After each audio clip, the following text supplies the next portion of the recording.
Actually 10% of GDP relies on the satellite navigation, which is a really interesting number. Welcome to another episode of the MapScaping Podcast. My name is Daniel, and this is a podcast for the geospatial community. My guest on the show today is Wojciech Ford, and apart from being yet another victim of my terrible pronunciation, Wojciech also works with innovation and market development at the European GNSS agency. So Wojciech has a ton of experience of working with innovation, and especially innovation based around the global navigation satellite systems, and he's agreed to come on the podcast today and share some of his insights and experience with us. So the hope is, of course, that this will help you with the things that you're working on, and I think this will be especially applicable if you're working on a project with the hopes of commercializing it.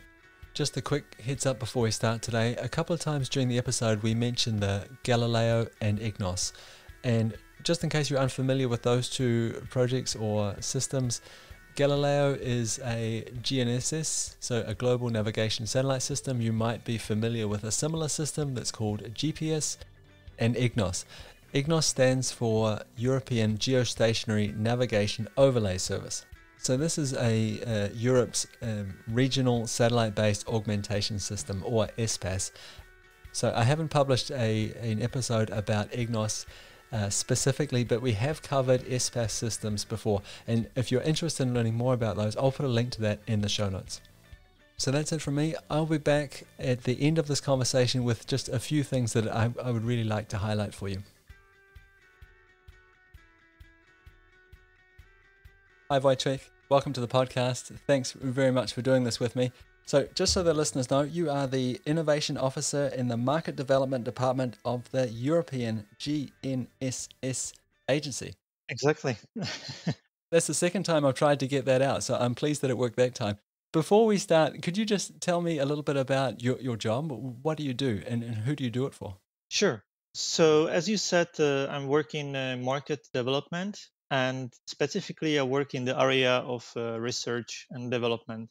We are trying to support the companies implementing the solutions based on our satellite navigation, and we do it via different ways. So with grants such as Horizon 2020 and Horizon Europe, then competitions supporting innovative startups and individuals, also the private investment to support them further on their journey to deliver a product or service on the market.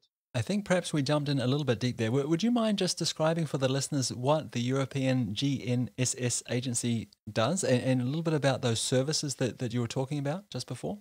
Yes, so in GSA, we are a gatekeeper of the security of the two systems, which is Galileo, that is the global navigation satellite system, and EGNOSS, which is the augmentation system localized for Europe. And as I said, we are gateway of security accreditation. We are operating these two systems. We also taking care of market development of the satellite navigation in Europe and market uptake of these two systems. So you're working with people and companies that are building these innovative products around global navigation satellite systems, positioning systems. Can you give me an idea of what kind of industries that these products are aimed at, or where you see this innovation happening? Yes, maybe first I want to mention, that one thing is to build the satellite system. So we invested in Galileo and EGNOSS, but without the final users, it will be basically just piece of hardware orbiting the planet and sending a signal in space. So what we want to do is we want to make sure that it is being used by people, and there is actually value chain in different market segments, how it can get to the final user. And actually, the applications of the satellite systems are endless, and we separate them into different market segments. So, for example, agriculture, location-based services, which means mainly phones, transport usages, that is navigation and maritime. In aviation, the landing procedures are using EGNOSS a lot. Typical, of course, is navigation on road, but also rail. Then geomatics market segment, They're usually the first adopters because they need the highest precision. And last but not least, timing and synchronization, because Galileo is not only about positioning and navigation, but also about timing. And a lot of people don't know that you can get exact timing from the system. When somebody comes to you with an idea, so the idea, of course, has to use the global positioning system, the GNSS system in some way, shape, or form. How important is like the hardware, the technology, the addressable market, and how important is the team or the person behind the idea? Yes, that's actually a good question. Thank you for that. And I think partially the reply is all of it, what you mentioned. Actually, 10% of GDP relies on the satellite navigation, which is a really interesting number. It depends on the level where the company is. So in terms of private investment, the team is very important.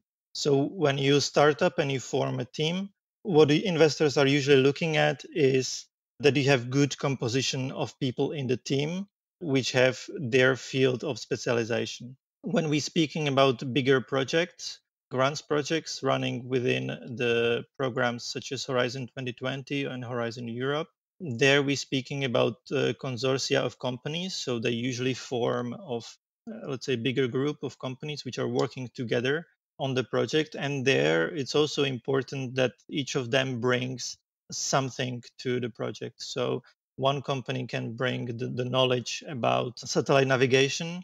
Then you have another company representing the end users, for example, which are defining the user requirements. Then you have companies which can provide additional technologies or can help with the business process of the project. Thank you very much for that. So I know that you work on a number of projects at any one time, but in a previous conversation, you gave these two really great examples, and I'm hoping that you could take the time to walk us through those. And perhaps we could start with the drone example after earthquakes or landslides or building collapses. Do you mind repeating that example for the listeners and walking us through that? Yeah, sure. So this project is called MobNet. Full name is Mobile Network for People's Location, Natural and Man-Made Disaster. It's an older one, but it's my favorite. And the problem they're solving is that they're trying to locate victims during natural disasters and situations of emergency, such as earthquakes, hurricanes, or large snowstorms. And how they do this is thanks to the mobile phone, because they found out that most people that you find in debris after an earthquake, they still have mobile phone with them. So they actually, instead of the person, they're searching for the mobile phone. And they do it with a drone. So drone, which has on board precise Galileo and EGNOSS receiver and digital stereo technology module, which can behave as a cell tower for GSM. And this drone can fly over the area where they're searching for the victims. Because it acts as a tower, the phone tries to connect to the drone. What it does is that it's measuring the time of arrival of the signal, so it can calculate the distance at the time to the mobile phone.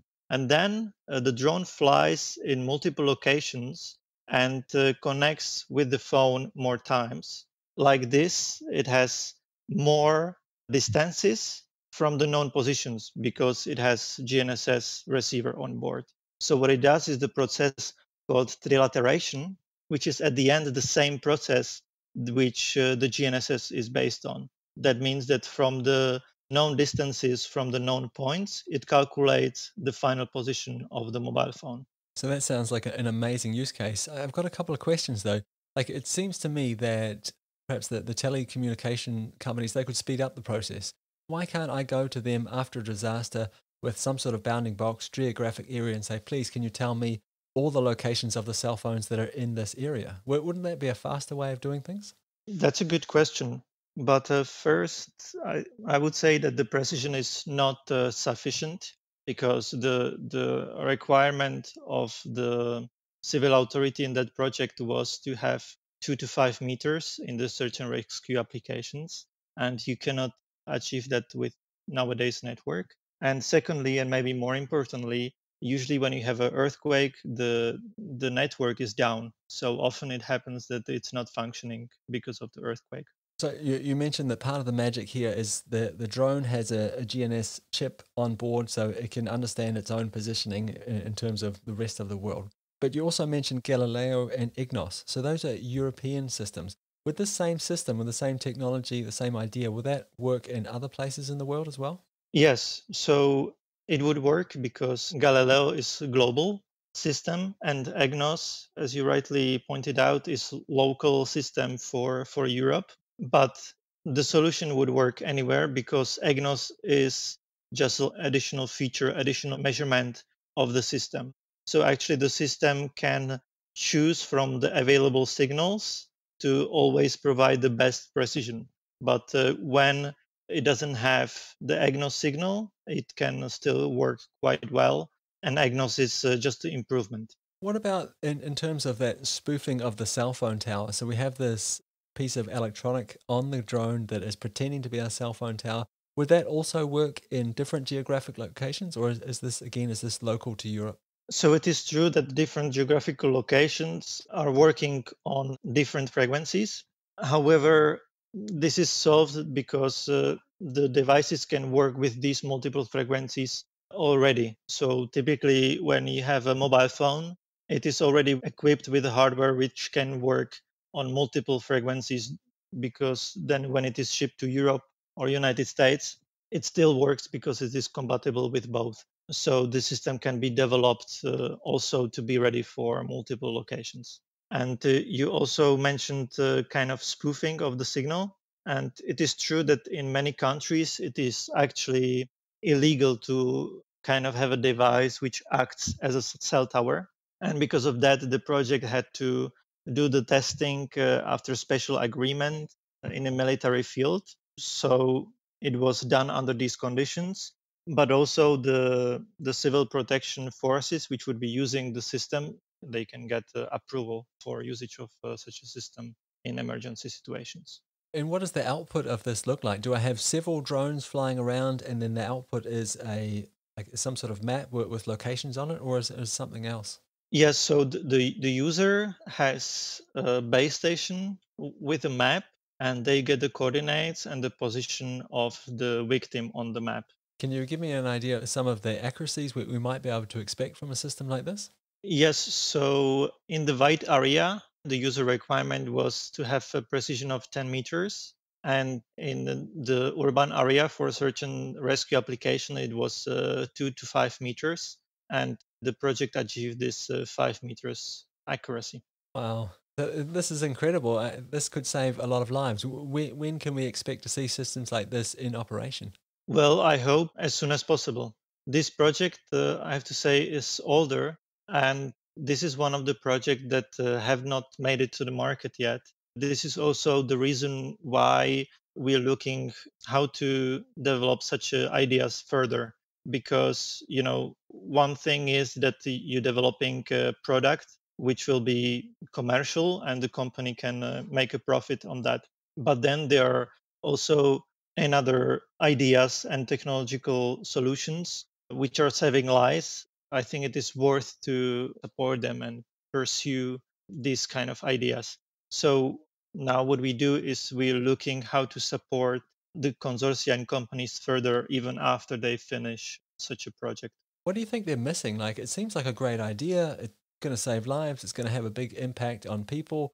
We're constantly thinking about the increasing level of risk with things like global warming, and the world is changing. We're occupying more and more space on the planet. Like, what's missing here in this equation? Why hasn't it been implemented in the market already? It is because the solution is not final product. So we're usually measuring how ready the technology or the solution is via so-called technological readiness level from 1 to 9, where the 9 is the final product. And this project specifically, they developed the prototype on TRL7.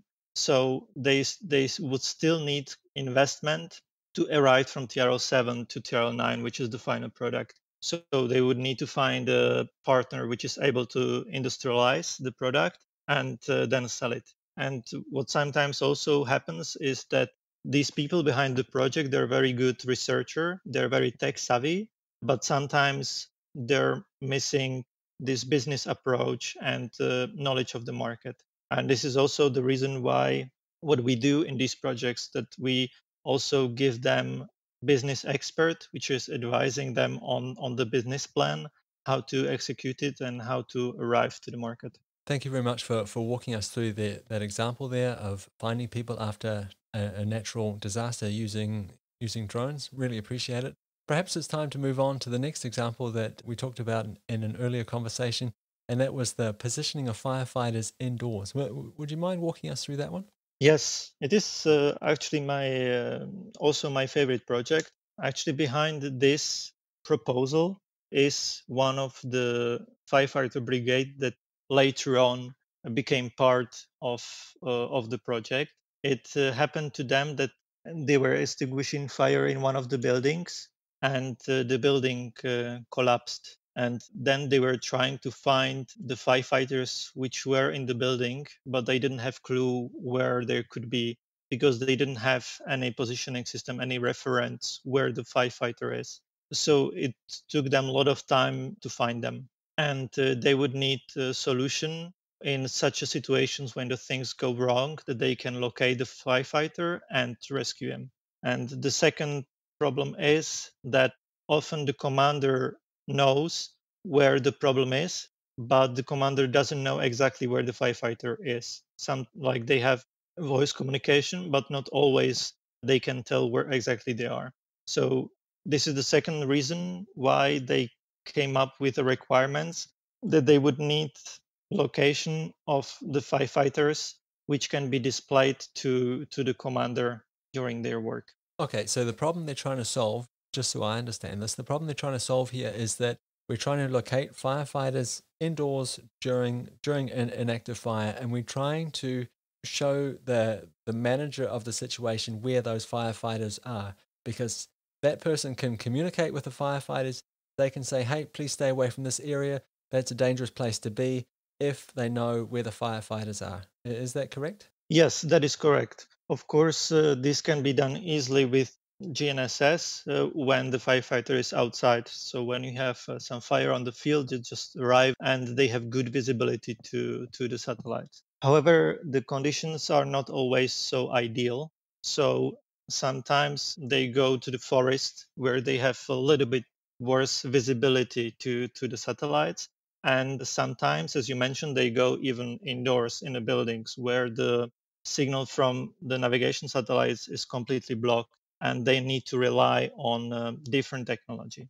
So in case there would be such a solution which can help them navigate, it would literally save lives, because when firefighters can work safer, they can also save more lives. So what is the solution? Now that we understand the problem, what is the solution? Yes, so the approach, how the project solved this problem, is taking into account three technologies for positioning. So the first one is, of course, GNSS, multi-constellation. So they're using Galileo and also EGNOSS for the positioning, for the absolute positioning, and this is the primary source. Then they're using ultra wideband to measure the distances in between the firefighters. So when you know the distances, you can, in absolute terms, say where they are. And the third source is the inertial measurement unit, so-called IMU, which is measuring the acceleration and the orientation of the device. And actually, inside this IMU, there are more devices such as compass, and also it can detect the pressure. Pressure is very important because thanks to the pressure, they can define on which floor in a building the firefighter is. So at the end, they take all this information together. They use sophisticated particle filter algorithm to give the commander the final position of the firefighter. So every firefighter has these different sensors on them. So we have a GNSS sensor, we have this ultra wideband sensor, and we have this IMU sensor, and they're all working together to give us a position. Is this then working as a mesh network between the firefighters? Yes, yes. So if we take the firefighters as devices, the devices which are on the firefighters as a kind of node, these nodes are communicating, and the project is using Bluetooth long range, the version 5.0, and also LoRa for the communication. So these nodes are communicating between each other. They are passing the information from EGNOSS on the corrections of the signal from the service called EDAS, which is the same information that is coming from EGNOSS satellite but can be taken from the internet. And they're also using this for the communication with the commander base station. And the Bluetooth is good because it has bigger data bandwidth, but doesn't have is not so cannot reach so far. So LoRa actually can work on long range with lower data bandwidth. So in the device, there is something called communication manager, which is checking the availability of the technology and decides how the data will be sent in between the nodes. I just want to stay with this idea of a mesh network just for a second. I just want to make sure that I've understood it. Does this then mean that if one firefighter all of a sudden has better access to a GNSS signal, that will automatically lift or increase the accuracy of the positioning of every node in the network? Yes, exactly. So let's imagine at the beginning, all the nodes on the firefighters, they get the position from the GNSS. So when they lose the signal from GNSS, let's imagine they're inside a building, they rely on the information from inertial management unit and ultra-wideband. Precision of these two technologies is getting worse by time. And if one firefighter, for example, gets close to the window and the receiver inside the device catches the signal from Galileo, the margin of confidence of that node is increased, and automatically it sends the information to the other nodes, and the position of the other firefighters is automatically corrected, which is a huge benefit for them. Yeah, that's really, really smart. So up until now, we've been talking about firefighters indoors, and this is clearly the more complicated scenario. Are we assuming here that they have a really accurate digital map of every building? Or when we implement a solution like this, do we assume that we know nothing about the buildings before the firefighters go in there? Yes, so the situation can be very different. So the solution also works with presumption that the maps might not be available. Normally, there are only few buildings that have good maps, but the solution is able to put the different base maps to the device. So there can be Google Maps or OpenStreetMaps, actually more layers. So inside OpenStreetMaps, in urban area, bicycle layer is very good for them, for example, but the situation can differ by country. So in Ghent, Belgium, the firefighters which are part of this project, they have three people working on digitization of the maps. So in case there are detailed maps in the future, it can be easily imported in the system. So when we have detailed maps of a building, for example, will this solution, is it smart enough to know that, okay, there's a wall here in the building, this is a door, that kind of thing, and sort of correct itself? So if it's showing that a firefighter has a position inside a wall or inside a locked room or on the other side of a wall, is it smart enough to realize, hey, okay, that's not possible. You can't just go through a wall. Can it use that external information to add corrections to the positioning system? Yes. So actually, this is what the technical researchers in the project wanted to use to have the wall as kind of a reference, another reference for the position. And actually, the algorithm worked better with that information. However, not all the time, because the walls can have holes in them during the fire. They can also collapse. And sometimes, in special cases, they can even decide to make a hole in the wall because it is dangerous to go a different way. So in extreme cases, it's not possible to use walls inside building as a reference for the algorithm. Okay, so we've talked about these two really, really interesting examples. We had the drones that are finding people after natural disasters. And we've just talked about positioning firefighters indoors and all the challenges around that. So quite different sort of use cases. What makes them usable? What makes them exciting solutions?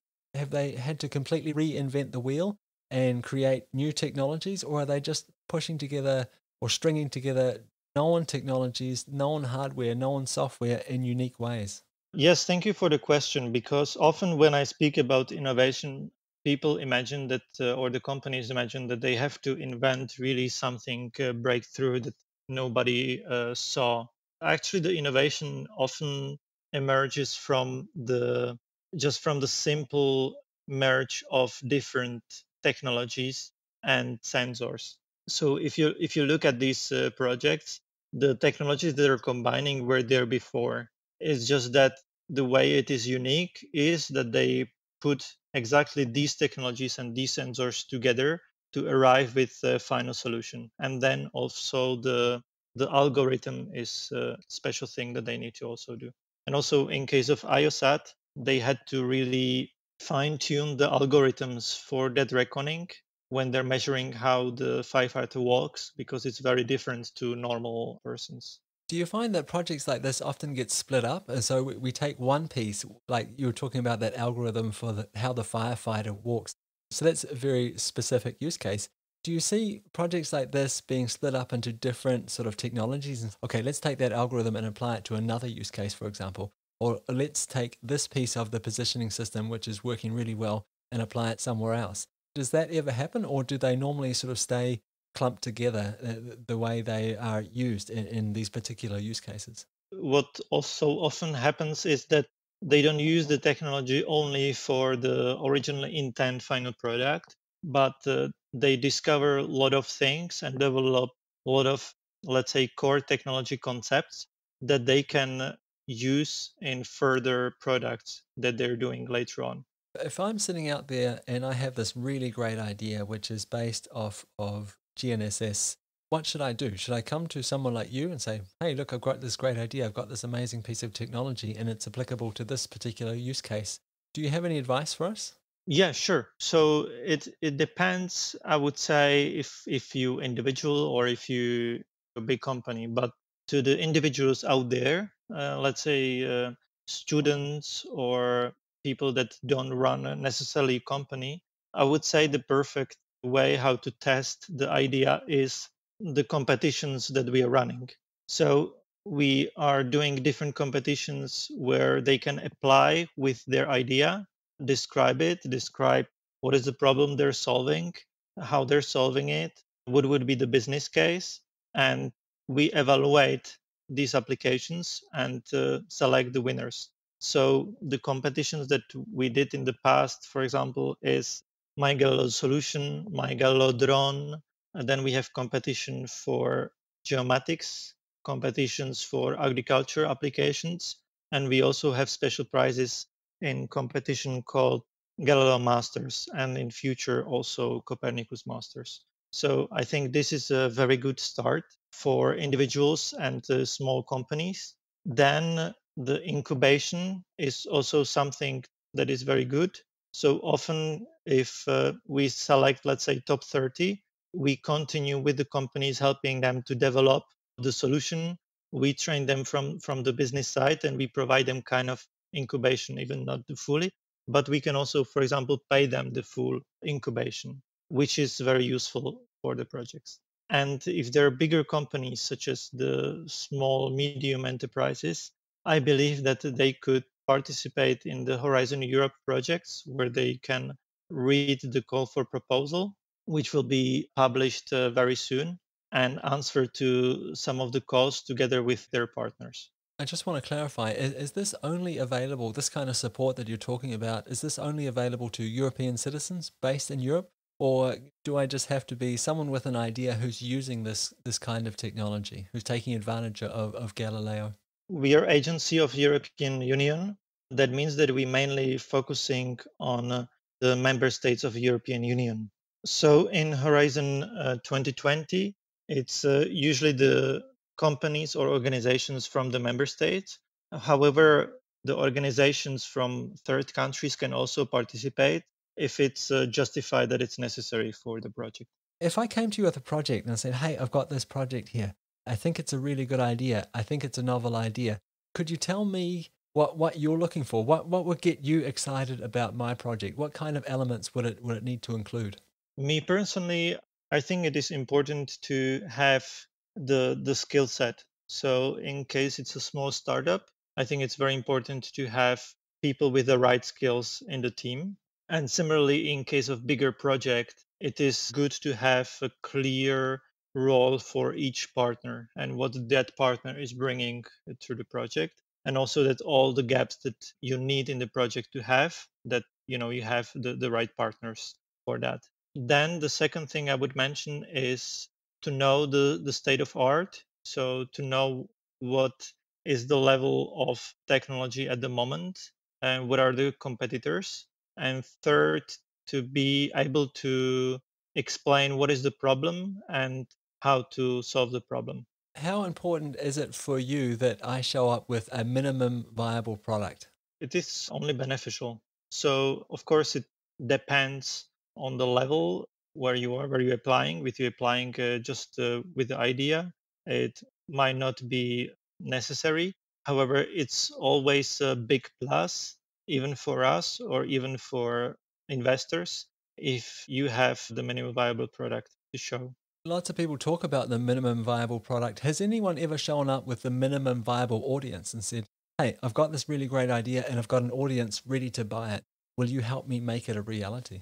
Yes. So often when the projects apply, they already say which companies or which users would be interested in such a service, or they even provide the letters of interest from different organizations which are highlighting the importance of such a solution for them. If I'm leading a team of people working on a project, what kind of skills are you looking for in me? Well, first of all, of course the leadership skills, the management skills, and then to have the good overview of the market and the technology. I mean, you don't need to know the details because the other people know the details, but you should be aware of the big picture and be able to know where you're going and how you get there. When you look at successful teams, have they done something like this before? So someone comes to you with a project, with an idea, and they actually get it implemented.